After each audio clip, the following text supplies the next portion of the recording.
शिव विष्णूला पुजतो तर विष्णू शिवाला बसतो, तर त्याचं एक वेगळं आता कॉम्बिनेशन. हे आपण शिवपंच म्हणून आता महाशिवरात्री. महाशिवरात्री त्यासाठी आपण बनवलंय.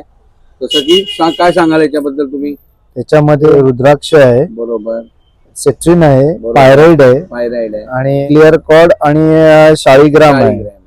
शाळीग्राम हे विष्णूचं प्रतीक मानलं जाते. बरोबर.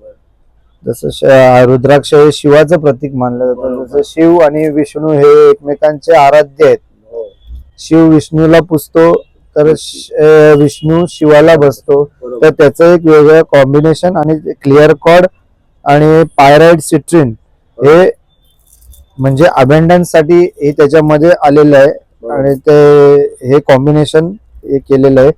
कोणी घातलं जो शिव उपासक आहे किंवा विष्णू उपासक आहे तर त्यांनी कोणी घातलं तरी त्याला त्याला उपयोगी पडेल. नक्कीच उपयोग होईल. हो. म्हणजे पाहिजे असेल तर नक्कीच गुरुकृपाला संपर्क करा. धन्यवाद.